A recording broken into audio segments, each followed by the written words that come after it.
Yan, isang mapagpalang umaga po sa ating lahat. Sa umaga pong ito, minsan pa ay samahan ninyo ako sa pag-aaral ng salita ng Diyos. At ang atin pong pag-aaralan ay atin pong pasisimulan sa Gawa 1, talatang 11. Sabi po doon, mga taga Galilea, bakit kayo narito at nakatingala sa langit? Hindi ba ninyo alam na itong si Jesus na umakyat sa langit ay muling magbabalik tulad ng pagkakita ninyong pag-akyat niya? Mga kapatid, sa talata pong ito ay mapapansin po natin na ang ating Panginoon ay nakita ng mga taga-Galilea na nasa alapaap, nasa himpapawid.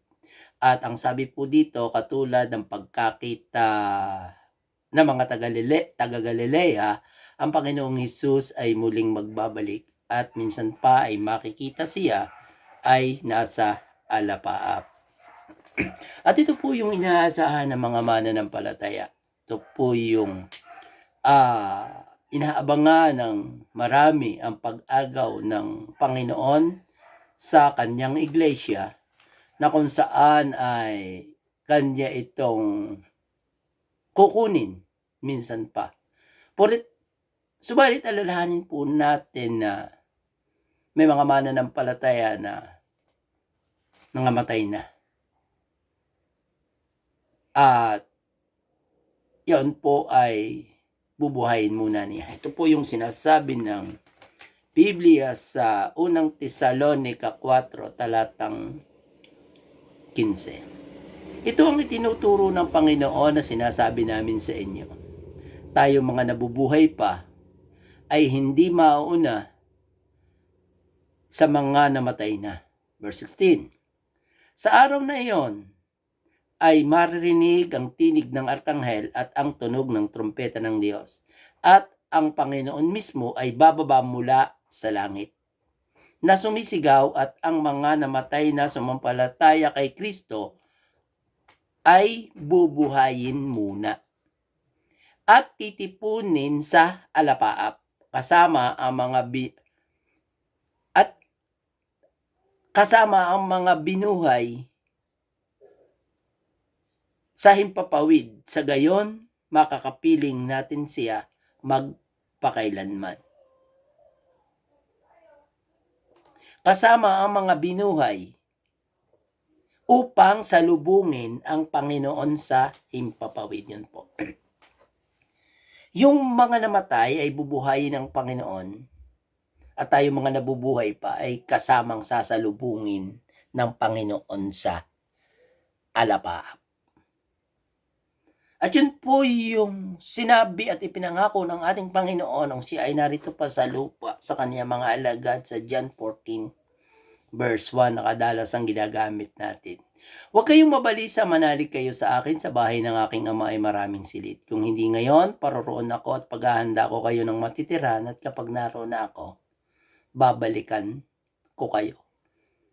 Yun po yung sinabi ng ating Panginoon, yung kanyang ipinangako, na tayo ay kanyang babalikan kapag tayo ay naipaghanda na ng kanyang ng tirahan doon sa langit. Padalawang Korinto 5:1 tayo, Padalawang Korinto 5 talatang 1, tayo may tirahan sa langit, isang tirahan ginawa ng Diyos, hindi nasisira. At doon pa lamang po magkakaroon ng mga mananampalataya sa langit. No po? Bakit po? Sabi po ng John 3 verse 13, kailanman ay walang umakyat sa langit maliban na yung bumaba sa langit, at yun ay ang ating Panginoong Hesukristo.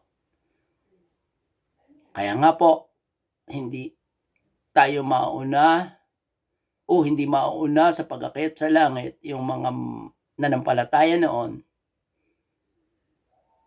at tayo sabay-sabay po tayong sasalubungin sa ulap, at saka pa lamang po tayo makakarating sa ipinangako ng Diyos sa John 14 verse 1. Ano ang mangyayari sa ating katawang lupa? Tayo po ay papalitan ng Diyos ng glorified body.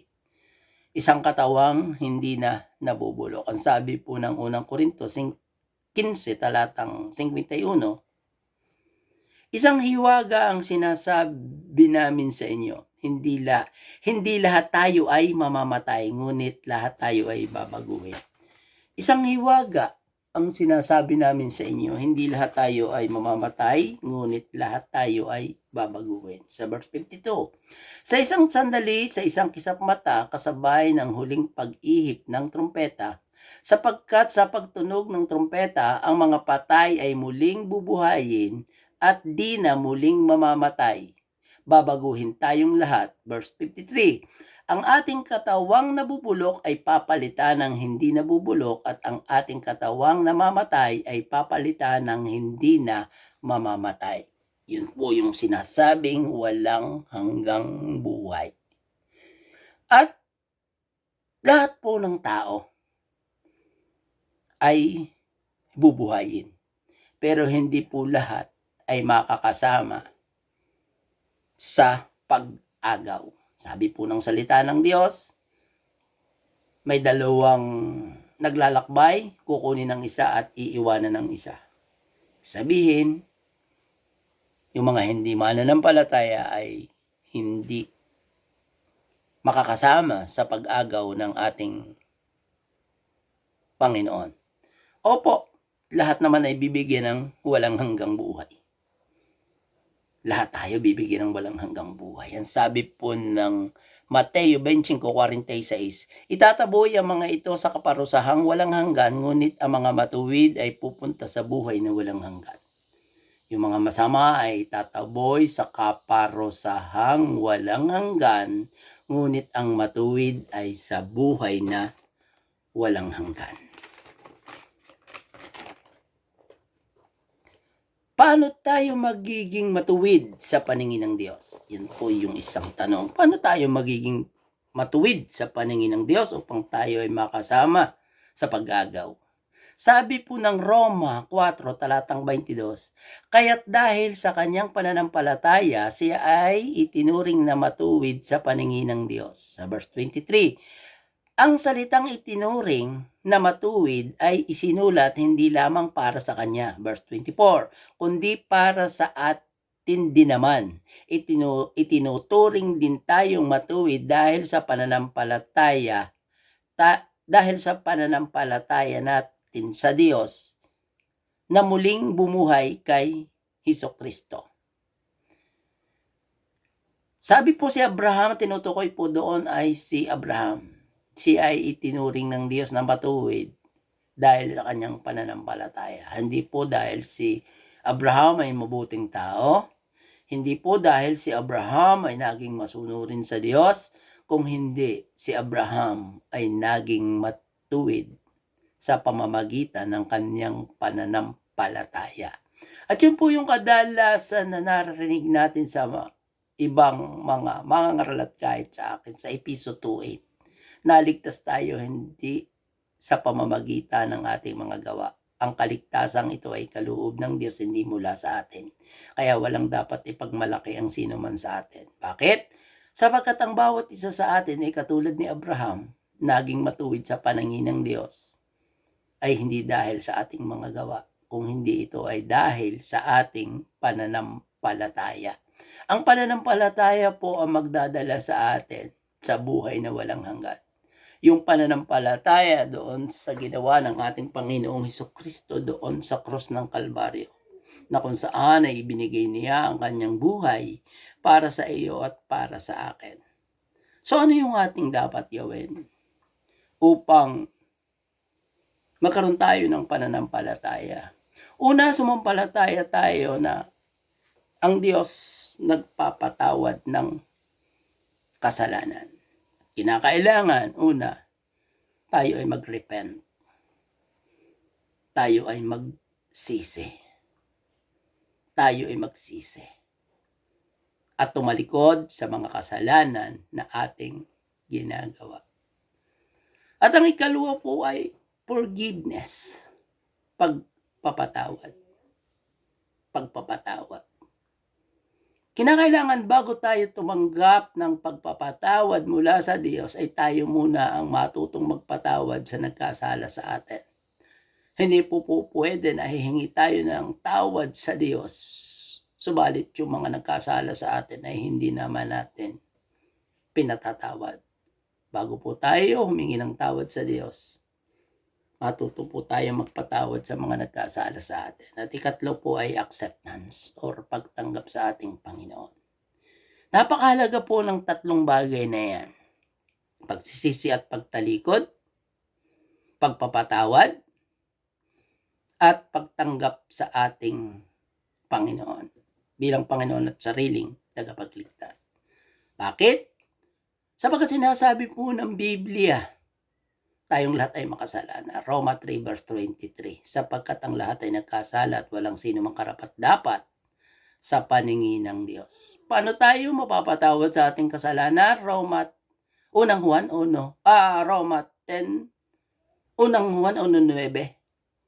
paano tayo mapapatawad sa ating mga kasalanan? Kung ipahayag ng ating mga labi ang ating mga kasalanan, maaasahan na ipapatawad ito sa atin ng Diyos at lilinisin tayo sa lahat ng ating kasamaan sapagkat siya ay matuwid.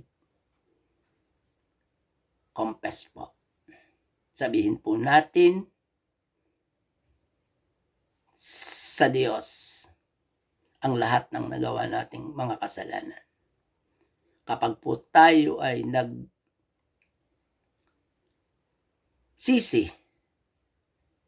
umamin ng kasalanan natin, ayon sa Biblia na tayo makasalanan, umasa po tayo ng pagpapatawad ng Diyos. Unang Juan 1:9. Kung ipahayag ng iyong mga labi ang iyong mga kasalanan, maaasahan na ito ay ipapatawad ng Diyos. Yan po yung katotohanan ng Diyos nagpapatawad ng kasalanan. Acceptance, pagtanggap sa ating Panginoon, napakahalaga rin po noon. Sabi po ng Roma 10 verse 9, kung ipahayag ng iyong mga labi na si Jesus ay iyong Panginoon at mananalig ka ng buhay at mananalig ka na siya ay binuhay na mag-uli ng Diyos, maliligtas ka. Kung ipahayag ng ating mga labi na si Jesus ay ating Panginoon at mananalig tayo ng buong puso na siya ay binuhay na mag-uli ng Diyos, maliligtas ka. Acceptance, John 1:12. Ang lahat ng tumanggap sa Kanya, ang lahat ng nanalig sa Kanya ay binigyan niya ng karapatan na maging anak ng Diyos. Ang pagtanggap po sa ating Panginoon ay pahayag ng ating mga labi na si Jesus ay ating Panginoon at manalig po tayo ng buong puso na siya ay binuhay na mag-uli ng Diyos. At ang kaligtasan ay ating tatanggapin.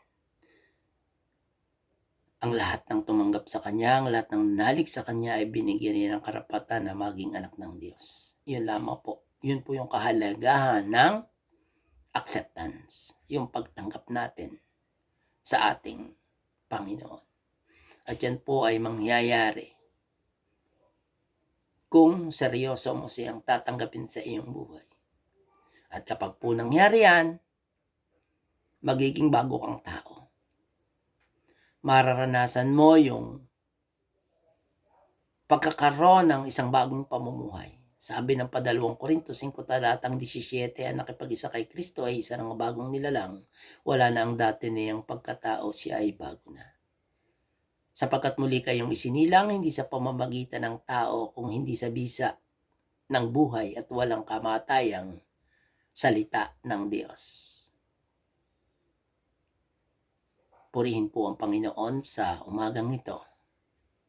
Sana hindi pa uli ang lahat. Sana tanggapin natin ang ating Panginoon bilang Panginoon at sariling tagapagligtas. Sana magsisi tayo at tumalikod sa kasalanan na ating ginagawa. Sana matuto tayo magpatawad sa mga nagkasala sa atin upang tayo ay patawarin ng ating Panginoon. Purihin ang Diyos na buhay. God bless you.